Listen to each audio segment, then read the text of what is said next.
کیا بھارت کے ساتھ تجارت کی بحالی کے امکانات روشن ہیں؟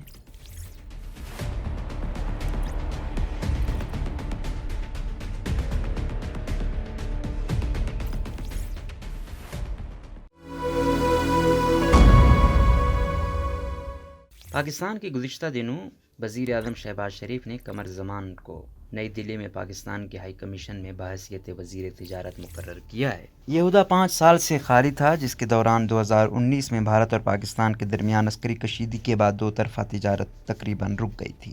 قمر زمان کی تقرری پر کچھ لوگوں کے ذہنوں میں سوال اٹھا کہ آیا اس اقدام سے پاکستان کی نئی حکومت نے بھارت کی جانب پالیسی میں تبدیلی کا اشارہ دیا ہے، لیکن دفتر خارجہ کے ترجمان عاصم افتخار نے جمعرات کو وضاحت کی کہ بھارت کے ساتھ تجارت پر پاکستان کی پالیسی میں کوئی تبدیلی نہیں آئی ہے۔ اسلام آباد میں ذرائع ابلاغ کو ہفتہ وار بریفنگ دیتے ہوئے انہوں نے کہا کہ پاکستان بھارت سمیت تمام ہمسایہ ممالک سے دوستانہ تعلقات چاہتا ہے، لیکن اگست 2019 کے بھارت کے غیر قانونی اقدامات سے حالات سازگار نہیں ہیں۔ ان کا کہنا تھا کہ بھارت کے ساتھ باقی تنازعات پر سفارتکاری کے دروازے کھلے ہیں، تاہم تعمیری بات چیت کے لیے ماحول کا فقدان ہے۔ دونوں ہمسایہ ممالک کے تعلقات اگست 2019 میں خراب ہوئے جب بھارت نے اپنے زیر انتظام کشمیر کی نیم خود مختاری آئینی حیثیت ختم کی، جس کے بعد پاکستان نے بھارت کے ساتھ نہ صرف سفارتی تعلقات محدود کر دیے بلکہ باہمی تجارت بھی معطل کر دی تھی۔ تجارتی افسر دیگر کئی ممالک میں بھی تعینات کیے گئے ہیں۔ پاکستان کی وزارت تجارت کا بھی اس سے قبل کہنا تھا کہ اہلکاروں کی تعیناتی کے اقدام کا پالیسی پر کوئی اثر نہیں پڑے گا، لیکن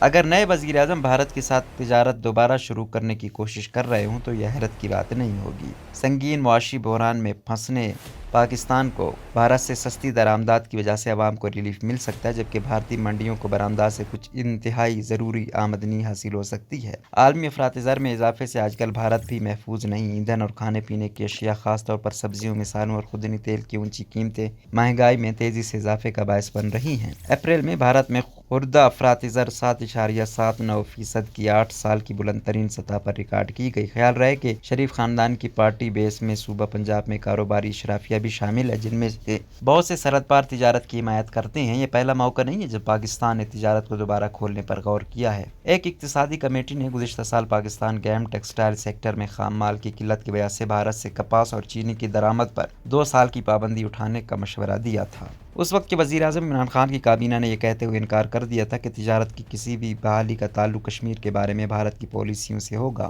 دوسری جانب امریکی تھنک ٹینک فارن پالیسی کے مطابق بھارت کی حکومت کو اس وقت پاکستان کے ساتھ تجارتی تعلقات بڑھانے سے بہت کم فائدہ ہو سکتا ہے۔ اسلام آباد کے بارے میں اس کے سخت گیر موقف نے اسے سیاسی طور پر مدد دی ہے۔ اس سے بھی اہم بات یہ ہے کہ شریف حکومت ایک قلیل مدتی حکومت ہے۔ انتخابات 2023 کے موسم گرما میں ہونے والے ہیں اور اعلیٰ حکام نے اشارہ دیا کہ وہ جلد بھی ہو سکتے ہیں۔ تھنک ٹینک کے مطابق بھارت کو عبور انتظامیہ کے ساتھ تعلقات بحال کرنے کی کوششوں میں بہت کم دلچسپی ہو سکتی ہے۔ اپنی بریفنگ میں دریائے چناب میں پانی کے بہاؤ میں کمی کے متعلق ترجمان نے کہا کہ سنتاس معاہدے کے بارے میں پاکستانی کمشنر نے بھارتی منصب سے معاملہ اٹھایا اور وہ اپنے مفادات کے تحفظ کے لیے تمام ضروری اقدامات کریں گے۔ ویسے تو دونوں ممالک کے درمیان حالات میں بہتری سے زیادہ اکثر اوقات کشیدگی رہی ہے، لیکن مئی 2020 میں بھارت کی وزارت خارجہ نے نئی دلی میں پاکستانی ہائی کمیشن میں تعینات 2 اہلکاروں کو جاسوسی میں ملوث ہونے کے الزام میں ملک سے نکل جانے کا حکم دیا تھا۔